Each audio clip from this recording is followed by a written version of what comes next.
All right, so back in the garage. Um, Still in the garage, I should say. Got my ESCO 20-ton jack stands set up. You can see. So they're just the saddle. They're just each sitting pretty much in the saddle. I guess I could raise this one up a little bit more until it makes like full contact, but that's the intent. Is that all these are just making contact on this platform right here. I'm not so much concerned about this side because the arm is way shorter, right? But I just don't like the sag on this side from the center beam, right? So center beam, these arms are a little bit longer. So again, saddle and a saddle. Sorry, it's kind of dark over here, so I definitely got to figure out getting out of the light over in the garage here, because whenever I have the car up, it so yeah, I'll tighten that one up. So here's a question. So most people have, well, not most people, but in a full-up automotive shop, chances are you have a 4-post lift or a 2-post lift bolted to the floor, all that good stuff. Well, maybe you only have, Daytona jack stands right here. Maybe you only have, or not jack stands, but floor jack and some Craftsman 3-ton jack stands like I started with. Maybe you don't have this fancy contraption, but everything comes with limitation, right? And one of the limitations is like safety. And for me, safety is a no-brainer. Safety is, growing old, being there for the kids, making smart decisions. And when I got this lift, I knew that I wanted something extra. I thought about those pole jacks, and then I read more, and those aren't rated to carry weight necessarily. I mean, that stuff is rated for 1,500 pounds. You can't really see it. Zoom. There we go. 1,500 pounds. But that's just, it's not the same as a jack stand, right? Those are under hoist stands. So my car here, an Acura 2008 Acura TL, full tank of gas, all the fluids, nothing in the trunk really, maybe some stuff. But your basic empty weight or operating weight, and it's about 4,000 pounds without me going and looking on the sticker on the door. So 4,000 pounds. Each of these jack stands, their jack stands are meant to be used in pairs, right? So these are rated for 20 tons. That's not 20 ton per single unit. That's 20 ton per pair. Effectively, it would be a 10 ton each single unit if you were supposed to balance something on the, center of gravity of that unit. So these 2 jack stands are rated to carry 20,000 pounds. And then obviously I have 2 in the back. So that's 40 tons. So yeah, a pair of these 20 tons, 2 in the back, so 40 tons, right? That's 80,000 pounds. So effectively 80,000 divided by 4,000, that's 20. I could stack 20 of these cars, or 20 cars weighing 4,000 pounds on, 2 sets of jack stands. And in theory, I would just be maxing out the capacity. And I'm pretty sure 20 tons per pair of jack stands is like a safe operating limit. It probably has like a percentage over which you can go over and you'll still be safe, right? Because they know people are stupid. They'll see 20 tons and they'll put 21 tons on it. So effectively, the size of this car, a four-door sedan, you can stack 20 of these on top of this stuff. Isn't that crazy? So what's the price of safety? These jack stands weren't cheap. I have these are the tall model, by the way. And I know it doesn't have, I mean, these little holes right here. It's missing the little dealio here. So it's missing these. They just thread in there. I think I use this 4 each. So you see I got all of them in here. They just thread in there and then you can spin it up and down, I guess. But for storage space, those get in the way, so I took them off. It's beautiful that they can unscrew and they're not welded in place. So that's a beautiful design. So these are the tall jack stands. I forgot how many inches they go up to, like 40 something, which was perfect for this because with my car raised all the way to the ceiling, which is not right now, just based on, you know, the fact that I'm really close to the back of the garage door. The back of the car is really close to touching the garage door if I should go up any more. So I just stopped here. But these, when the thing is at its full height, these are pretty much at their max height. And in fact, I need to get a 2x12, not a 2x12. Yeah, 2x12, and cut it down to size, just so when it's at its max, the lift is at its max capacity, those pads can still make contact with the platform because it has a little small gap. And the beautiful thing about this is that you got infinite amount of adjustment. And this is what I like about screw type. About a sneeze, I apologize. This is what I like about a screw type jack stand versus a pin style. You can just spin this up as much as you want until it makes contact. If this was a pin style, I would have to add like some kind of shim under the bottom, like that 2x4 that I was mentioning. And I say 2x12, sorry, 2x12 because I think that's about the width of this. It might be 13. It might be 13 instead of 12, but you get the idea. A 2x12 under here will just lift it up, additional approximately 2 inches there. And then I can adjust it with the screw here. So that's the beauty of this. I like the screw jack stands over the pin because you just have that. You can make that, even if the floor is uneven, you can just make each of them make contact, and that's fine. I don't like jack stands that are like, obviously the weight is coming down the center and then you have legs that come outwards. To me, those, yeah, there's a fail point in the center that's not carrying some amount of weight. So I like this thing that goes straight down and is transferring this weight straight down to the floor. Now these aren't carrying any weight. In theory, this lift is on its own like locks, in the interior locks in there. Can't really see it with a cylinder in the way. I can't really see it, but this lift is on the lock. I mean, it's plugged in, and if you want to see, I mean, I could raise it right now if I hit the button. If I hit this button, I could raise it up. But so when I go to remove these, I can either wind them down or I could just raise it slightly. Whatever my flavor is, remove the jack stands.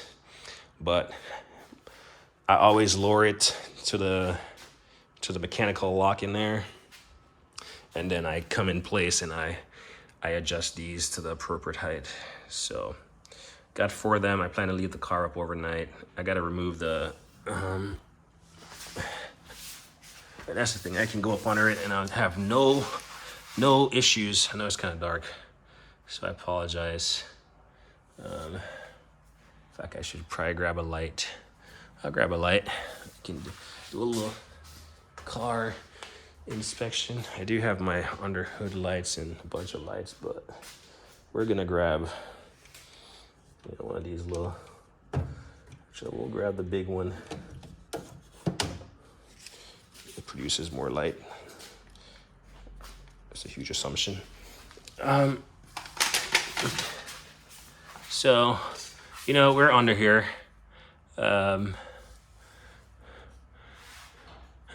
can see where I last did an oil change, I cleaned it up. That's why it's shiny. I do know that. I don't see anything leaking. I want to get my fender well all cleaned up and sprayed, so this would be perfect. Take it off. The back side of the wheels, ball joints, oil drain. I can see my oil there. Nothing is leaking under here.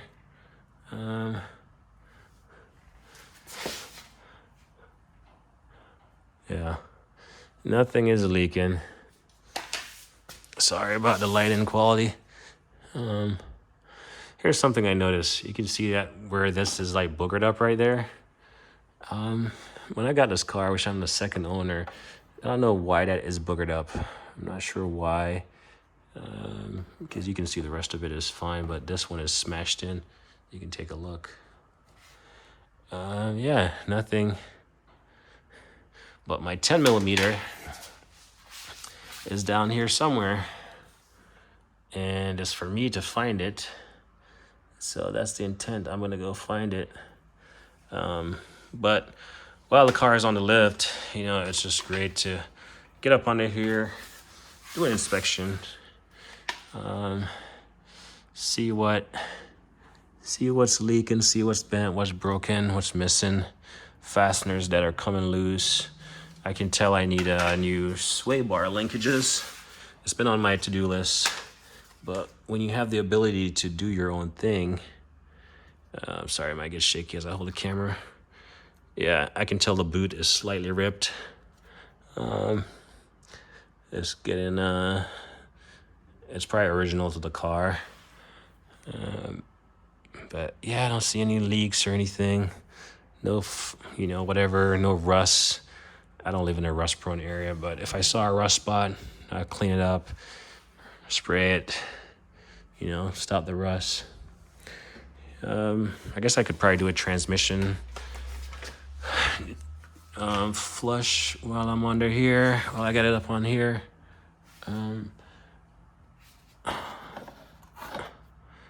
I've never seen that before.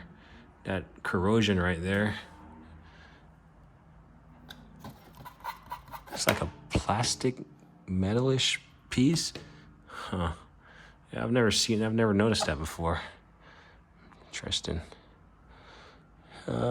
Axles and all that stuff, exhaust, and then we can go to the back. So obviously I'm just sitting under the car. Clearly I'm like ground level. Let's see, we're in flip-flops. So this center beam carries the weight of the car.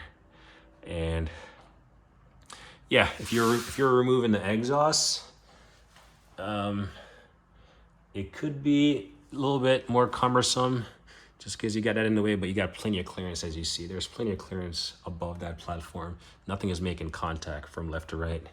So you got plenty of room. And then say my intent was to drop this, this engine. I'm just shimmering out, scooting on my butt. For one, I have all this space right here. So your limitation is that centerpiece and these legs right here. You can't just slide back and forth under here free willy, but you got all the room in the front for if these that leg and these jack stands to work, uninterrupted. So that is the plan, and the fact that I'm gonna leave it up overnight, that's why I installed these. And if I was gonna work on the car, even for an oil change, quick oil change, I might, knock it out real quick, because it does take a little bit to set these up. But if you're gonna leave the car elevated, if you're gonna work overnight, it makes sense to me. So again, what is the cost of safety? Has no cost, man. So, it's probably time to get in here and inspect these brakes and clean up the whatever grease or whatever is on those rotors. It's probably from the solvent I use on the tires, actually. And, get in there. Struts looks good. Nothing is leaking. I get in there, and so I might pop the tires off, you know, do a little bit more thorough brake inspection. Because I haven't been driving this car lately, partly because of the battery issue, but I did order the positive and the charging cable and the ground cable. They should be inbound. I called the closest Acura dealership, and they just wanted $70 for the actual positive cable. I can tell I need a new bushing right there. You can see it's cracked. Let's try to zoom in slightly. You can see it's cracked. They wanted $70 for just that one cable, and I found it online. I think it was like Acura Warehouse or something for like $47, plus the ground cable was like $14. I think all in all, it came up to just less than $80, taxes, shipping, all that stuff.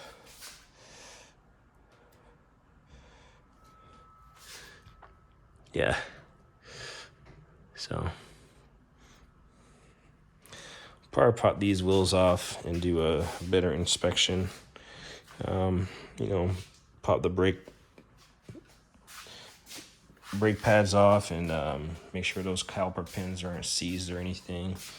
Could also do a brake flush. I haven't done a brake flush on this in a while, so we could do a brake flush since we got the bleeders. In fact, the bleeders, like last time I did a brake flush with these Brembo brakes, which, you know, freaking Firestone, took my original calipers, saying they were bad. That's why there's honest mechanics, there's honest shops, but yeah, sorry. That made me bitter and gave me some probably knockoff. So this Acura, I painted this. Actually, no, it came like this, but I put the Acura because it had a white Acura sticker on the original ones. But still very much pissed about that. My Brembo original parts. So that's why I kind of started working on my car, because I just realized that, yeah, not everyone has your best interest at heart. Last time I took my car to the shop, they lost my crank bolt shield, dust shield, a piece that covers right here. So I got to find it also. I know it was there because I was in here messing with that crank bolt and I couldn't break it loose. And I put it in the trunk of the car with all the other pieces. But you always hear stories. Mechanics don't like you when you bring your own parts to them, or when you bring the car partially disassembled. They're not going to take ownership for it. So, so we're just looking around. We're just having fun in the garage. I say fun. I'm going to do a little tool haul here shortly. Got one bar remaining.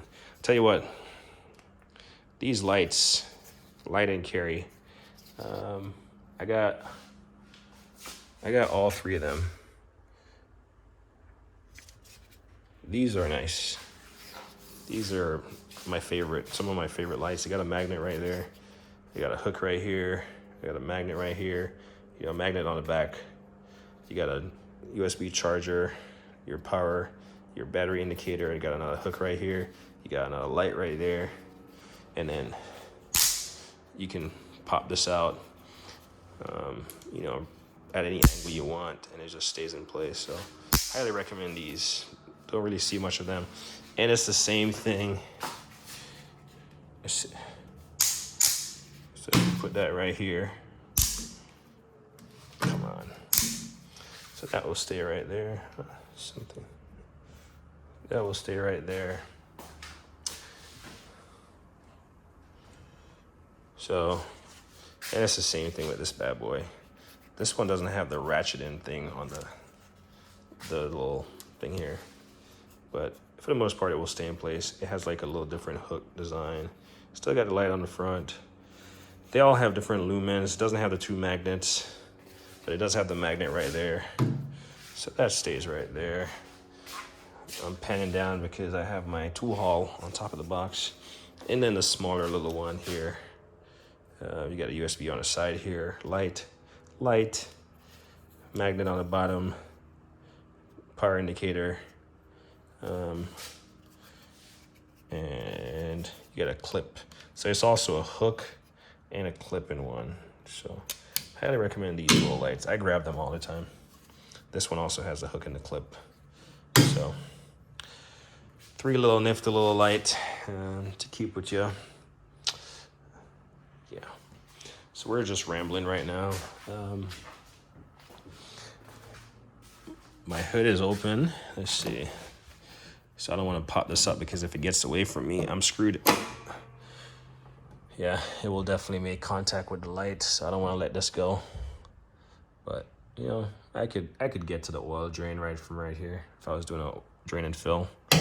So we'll leave this partially unlocked.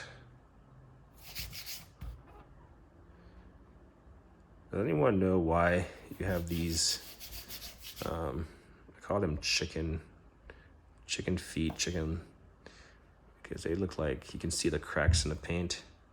Does anyone know why that happens and how to get rid of it without a full paint job? Is it a buff? You know, look at it. I know, and it's just the hood of the car. Also, what's the best recommendation for cleaning this stuff? Toothpaste to get in this brand new. I kind of want to change it if I can't get it out, because sometimes this fogging is on the interior and there's no way you're gonna get it out. I think this is worse of them. Actually, this might be the same also, but kind of want to give this car a fresh new look. We got paint shipping. Yeah, so we're just chilling in the garage, just, you know, doing some stuff, thinking about some stuff. But yeah, I'm gonna knock out this little tool haul video and go see the kids before they go off to bed. Anyway, like me always say, like, kind of hate the thing.